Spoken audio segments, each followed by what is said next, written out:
हरे कृष्ण प्रिय भक्तजन। तो आज मैं आप लोगों को बताऊंगी सेवा अपराध, जिनमें से हम लोग कितने जन भक्त जब हम लोग भगवान की सेवा करते हैं ना घर में, तो छोटा छोटा ऐसा बहुत चीज़ होता है जो एक उसको बोला जाता है सेवा अपराध। जो आप लोग भी यदि कर रहे हैं तो नेक्स्ट टाइम से वो चेंज लाए, वो ना करें। यदि आप लोग भी ये जो मैं बताने जा रही हूँ ये कुछ चीज़ें करते हैं तो नेक्स्ट टाइम से ध्यान रखिए, ख्याल रखिएगा कि ये जो चीज़ है ये आता है सेवा अपराध में। तो ध्यान रखिए कि ये सारे चीज़ ना करने के लिए, अवॉइड करने के लिए, ठीक है। तो जैसे कि हम लोग जब हम लोग भगवान का सेवा करते हैं ना, तब हमारे से कुछ ना कुछ अपराध बन बैठता है। तो छोटे छोटे चीज़ जो है हम लोग मतलब ध्यान नहीं देते हैं, पर ये भी सेवा में आता है, मतलब सेवा अपराध में आता है। तो मैं कोशिश कर रही हूँ कि आप लोगों तक ये छोटा छोटा बात जो है, जो मैं जानती हूँ, आप लोगों को भी बताऊँ और आप नेक्स्ट टाइम से वो जो अपराध है वो ना करें। जैसे कि हम लोग कहीं बाहर जाते हैं, बाज़ार जाते हैं, मार्केट या कहीं दूर भी जाते हैं, लोग बाहर जाते हैं, जाने के बाद डायरेक्ट मंदिर में ना घुसे। वही जो बाहर पहने हुए जो कपड़ा है वही कपड़ा और बिना हाथ पैर धोए हुए मंदिर में प्रवेश ना कीजिएगा। ये भी एक अपराध में आता है, क्योंकि हम लोग बाहर जाते हैं कैसा कैसा आदमी के साथ, मतलब लोगों के साथ मिलते हैं, टच होता है और बाहर का जो गंदगी भी लगता है। तो याद रखिए कि जैसे घर में आप प्रवेश करेंगे, पॉसिबल है तो हुए जो कपड़ा है वो कपड़ा चेंज कीजिए। यदि नहीं है तो मतलब थोड़ा सा हाथ मुंह धोकर ही भगवान के घर पे, रूम पे प्रवेश कीजिए, ठीक है। और जैसे कि दूसरे बात, और माताजी लोग, ये स्पेशल माताजी लोगों के लिए भी है ये जो वीडियो है। माताजी लोग याद रखें कि जो हमारा एक केस होता है, खुला केस, हाँ खुला केस या भीगा हुआ जो केस आता है ना, जैसे कि नहा कर आते हैं, थोड़ा पोंछ लिया, उसके बाद हमारा ये जो केस से पानी गिर रहा होता है ना, थोड़ा थोड़ा कर गीला केस में हमें मंदिर का अंदर प्रवेश नहीं करना चाहिए। ये भी एक अपराध है। थोड़ा तावल से पानी सुखाइए, उसके बाद ही मंदिर का अंदर प्रवेश कीजिए। गीला बाल में मंदिर प्रवेश ना करें। और जब हम लोग मंदिर में जाते हैं या घर का ही मंदिर हो, ज़्यादातर माताजी लोगों का केस खुला नहीं होना चाहिए। यदि आपका केस भीगा हुआ हो, यदि पाड़ने का टाइम में कुछ मतलब दिक्कत आता है, तो यदि आप लोग ऐसा प्रॉब्लम हो रहा है तो थोड़ा सा छोटा सा क्लिप होता है ना, क्लिप से भी ऐसा करके बाल को समेट लीजिए, तभी जाकर मंदिर, जैसे हम लोग मंदिर जाते हैं ना, उधर भी खुला बाल कभी भी मत जाइएगा। और जैसे हमारा घर का मंदिर होता है, तभी घर का मंदिर में भी खुला केस से मंदिर के अंदर प्रवेश नहीं करना चाहिए। ये भी एक अपराध में है। और जो भी मैं आप लोगों को ये बात बता रही हूँ ना, वैसे ही नहीं बता रही हूँ, आप लोग भी पढ़ सकते हैं, शास्त्र में है। और भक्ति रसामृत सिंधु जो है उसमें ऐसा कहीं चीज़ जो एकदम नियम है, उसमें अच्छी तरीके से डिटेल से जो रूप गोस्वामी है उन्होंने इधर लिखा हुआ है। तो यही बात पढ़ के और दूसरे शास्त्र से भी पढ़ कर और अपने गुरुजनों से सुनकर मैं आप लोगों को ये बात बता रही हूँ। और भोग बनाते टाइम हमें ज़्यादा बात नहीं करना चाहिए। क्यों बोले तो, क्योंकि भोग हम लोग भगवान के लिए बना रहे होते हैं ना। यदि हम लोग दूसरे के बाद दूसरे जनों से बात करेंगे तो एक तो नेगेटिविटी भी आएगा, और भोग बनाने के टाइम में वो जो नेगेटिविटी है वो भी अंदर जाएगा। तो क्या होगा कि मतलब शुद्धता नहीं होगा। और दूसरा बात है कि यदि हम लोग बात करते करते भोग बनाएंगे तो जो हमारा मुँह का वो जो एक थूक होता है ना, क्या बोलते हैं हिंदी में, आता नहीं क्या बोलता है हिंदी में, मुझे इतना मालूम नहीं। ये जो हमारा मुँह का वो जो गंदगी है वो भोग में चला जाएगा, तो वो क्या होगा, जूठा। क्योंकि हम लोग तो हमारा ये आँखों से तो नहीं देखते हैं कि क्या मतलब किस तरीके से जा रहा है। तो ख्याल रखिएगा कि भोग बनाने का टाइम आप लोग ज़्यादा बात ना करें। मतलब आप लोग कीर्तन सुन सकते हैं, कथा सुन सकते हैं, हेडफोन लगा कर, ऐसे आप लोग भगवान के लिए भोग बना सकते लोग। और माता जी लोग भी, प्रभु जी लोग भी ध्यान रखने का और दूसरा चीज़ ये है कि हम लोग भगवान की सेवा करते हैं ना, हम लोगों का नाखून नहीं होना चाहिए। नाखून बड़ा बड़ा यदि होगा तो वो नाखून से कुछ भी आप लोग भगवान के कार्य करेंगे वो अशुद्ध ही माना जाता है। तो याद कीजिएगा कि हमारा नाखून बड़ा नहीं होना चाहिए, इस तरीक़ा से छोटा छोटा होना चाहिए। तो यदि आप लोगों का इच्छा है नाखून पालने का तो भक्ति में आने के बाद थोड़ा सा ये सब चीज़ भी ध्यान देना चाहिए, क्योंकि ये सब चीज़ भी लिखा हुआ है शास्त्र में कि नाखून से किया गया कार्य जो भी है टच होता है वो अशुद्ध होता है। प्रथम बार तो यही है कि जब हम लोग मंगल आरती में उठते हैं, तिलक धारण करते हैं ना, उस टाइम हमें खुद अपना गंगा जल बनाना पड़ता है। तो जैसे हम लोग गंगा जल बनाने के लिए ये जो अमली है ये गंगा जल में डालते हैं तो ये नंग नीचे जाए पानी के अंदर जाएगा तो वो वैसे ही अशुद्ध हो जाएगा, तो वो गंगा जल नहीं रहेगा। तो ध्यान रखिएगा कि नाखून हमारा बड़ा नहीं हो, ठीक है। और हर एक सिचुएशन में जो माताजी लोग होते हैं, हमारा जो मासिक क्या बोलते हैं पीरियड होता है ना, उस टाइम भी मुझे क्वेश्चन पूछते हैं कि माताजी लोग क्वेश्चन पूछते हैं कि क्या हमारा पीरियड के टाइम में ये जो कंठी माला है उतारना चाहिए कि नहीं चाहिए बोलकर। नहीं, हमें नहीं उतारना चाहिए कंठी माला। जिस भी सिचुएशन में हो आप लोग हमें कंठी माला नहीं उतारना चाहिए। और जैसे कि हमारा घर में कोई किसी का देहांत हो गया या आस पड़ोस में कहीं देहांत हो गया है तो मृत्यु हो गया है, तो उस टाइम जाते उस घर में जाते वक्त भी हम लोग कंठी माला पहन सकते हैं। किसी भी परिस्थिति में हमें अपना कंठी माला नहीं उतारना चाहिए।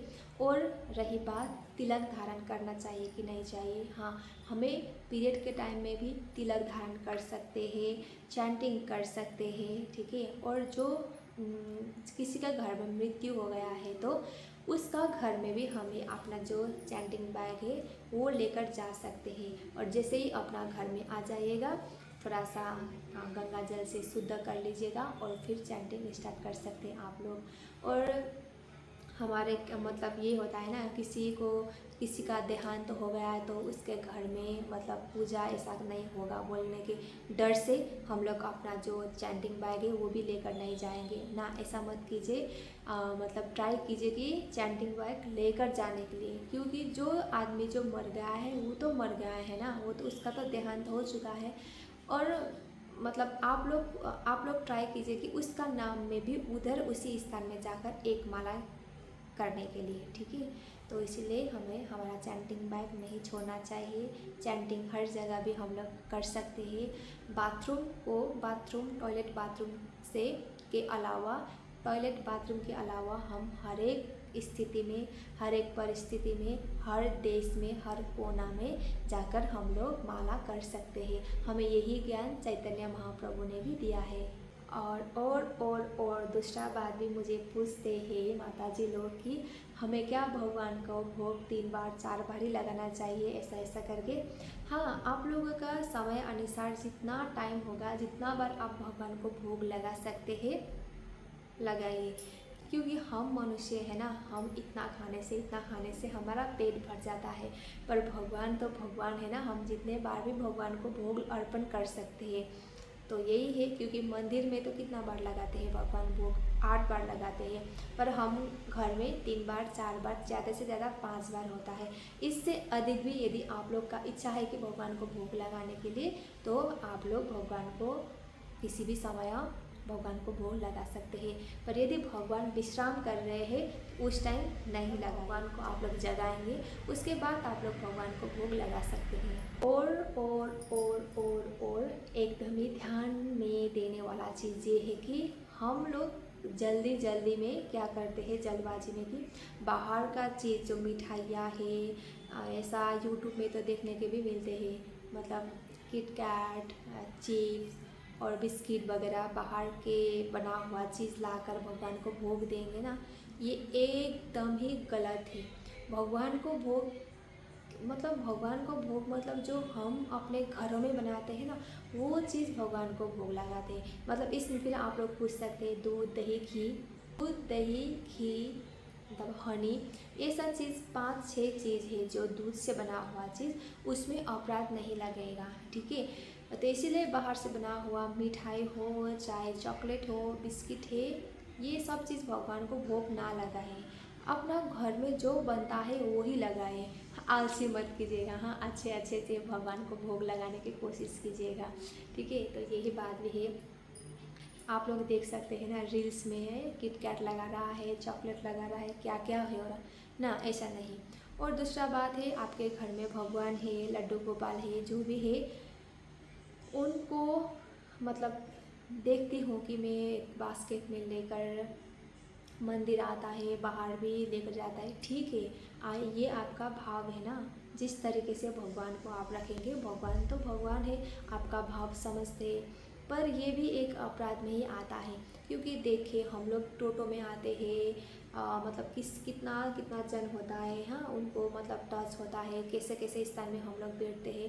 भगवान को मतलब शुद्ध तरीके से भगवान को रखना चाहिए ना। यदि आप लोग मतलब भगवान को लेकर बाहर जा रहे हैं, तो उनको उनके सुविधा के हिसाब से यदि आप लोग लेकर जा रहे हैं, उनके लिए भोग, उनके लिए जल, उनके लिए गर्मी हुआ हो तो उनके लिए थोड़ा छोटा सा फैन, ये सब सुविधाएं आप कैरी करके लेकर जा रहे हैं, तो तब भगवान को आप बाहर लेकर जा सकते हैं। पर फिर भी कोशिश कीजिए कि ज़्यादातर भगवान को मंदिर हो या बाज़ार हो, ऐसे जगह में भी मंदिर में लेकर जा सकते हैं। पर ये जो मैंने अभी बोला ना, ये जो सुविधा, ये अपनाने के बाद आप लोग बाहर भगवान को लेकर जा सकते हैं। पर ये बाज़ार में हो, कहीं घूमने के लिए जाए हो ना, ऐसे जगह में मतलब नहीं लेकर जाइए, ये अपराध बनेगा। देख मतलब हाँ, मुझे पता है कि आपका भाव है कि भगवान बाहर लेकर जाए, थोड़ा भगवान को घुमाए फिराए, ठीक है। पर ऐसा स्थल में मत लेकर जाए कि जहाँ मतलब अपराध बने हमारा। और फिर दूसरी बात है, शरीर में क्रीम लगाया हुआ हो, अपने केस में तेल लगाया हुआ हो, उस वक्त आप लोग भगवान के सेवा नहीं कर सकते, ये भी वर्जित है। ये भी भक्ति रसामृत सिंधु में लिखा हुआ है, इसीलिए मैं आप लोगों को बता रही हूँ। यदि आप लोग ये सब जितना भी मैंने चीज़ बताया है, छोटा छोटा चीज़, यदि आप लोग करते आ रहे हैं तो आज से छोड़ दीजिए। क्योंकि क्यों ये मैं आप लोगों को ये बात बता रही हूँ कि देखिए हम लोग भगवान का सेवा कर रहे हैं ना, वो जगत का पति है, ठीक है। तो ये सेवा में अपराध, ये सब चीज़ तो भगवान नहीं देखेंगे, हमारा भाव देखेंगे। मतलब अंत तो गए तो भगवान क्या देखेंगे कि हमारा भाव, हम किस तरीके से उनको जो भी सेवा कर रहे हैं वो देखेंगे। पर फिर भी देखिए हमारा तो कर्तव्य है ना कि अच्छे से सेवा करूं, अच्छे से कुछ भी कर रहे हूँ तो अच्छी तरीके से करूं। तो इसलिए मैं ये आप लोगों को बता रही हूँ। क्यों बोले ना, क्योंकि मतलब हमारा प्रभुपाद ने भी क्यों भगवत गीता ट्रांसलेट किया ना, इंग्लिश में, हिंदी में और कितना कितना और भी लैंग्वेज में है। क्यों? क्योंकि ऑलरेडी भगवत गीता तो था ही, उनको क्या पड़ा था कि फिर से ट्रांसलेट करने के लिए। क्योंकि हम जैसे मनुष्य के दिमाग तो अभी है नहीं ज़्यादा, तो चलता तो नहीं है, तो हम जैसे मनुष्य को समझ में आए ये बात उन्होंने ध्यान में रखते हुए अभी का जो जनरेशन है उसी हिसाब से एकदम ही आसान भाषा में उन्होंने ट्रांसलेट किया है, जो हम जैसे मनुष्य लोग भी, स्टूडेंट लोग भी आराम से पढ़ पाए और समझ पाए और अपने जीवन में उतार पाए।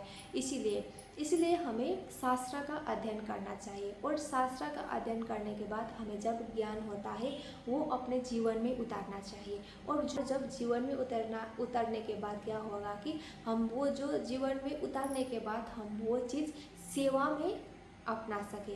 और वो सेवा कब होगा कि जब हम लोगों के पास ज्ञान होता है तब सेवा होता है, नहीं तो सेवा अपराधी होता है। और सेवा में सेवा करते रहिए आप लोग, और अपराध तुल्य सेवा करेंगे तो वो सेवा मतलब सेवा तो होता है पर कहीं ना कहीं त्रुटि भी हो रहा है ना। तो हम लोगों का मतलब जो स्टेप होता है ना आगे बढ़ने का, वो बढ़ेगा नहीं, क्योंकि हमारे पास ज्ञान ही नहीं है। और ज्ञान कौन देता है? हमारा गुरु। इसीलिए हमें हमारे जीवन में गुरु चाहिए, क्योंकि गुरु वो बात सिखाते हैं ना जो शास्त्र में वर्णित है। शास्त्र के अलावा तो गुरु कुछ सिखाते नहीं है। तो इसीलिए हमें गुरु का बात सीखना होगा और सेवा करना होगा। ठीक है, अपने मनमानी ढंग से सेवा कर रहे हैं तो मतलब ऐसा ही होगा, मतलब जाने अनजाने में कितना मिस्टेक होता है। पर वो भी ठीक है, यदि आप लोग सेवा कर रहे हैं अपने भाव से कर रहे हैं तो भगवान भाव ही देखेंगे। पर कोशिश कीजिएगा कि थोड़ा सा अपने गुरुजनों का वाणी सुनने, वो क्या बताते हैं उसी हिसाब से सेवा करने के लिए। ठीक है, क्योंकि कभी कभी भाव में तो करते हैं पर फिर भी अपराध लगेगा उसमें भी। तो मैंने जो अभी ये आप लोगों को बात बताया है तो नेक्स्ट टाइम से ना करने का कोशिश कीजिए, क्योंकि ये सारा बात सेवा अपराध में आया जाता है। इसलिए मैं आप लोगों को कब से ये बात बताने के लिए कोशिश कर रही थी, पर समय नहीं मिल रहा था, तो आज मैं ये वीडियो बना रही हूँ। ठीक है, तो हरे कृष्णा हरे बोल।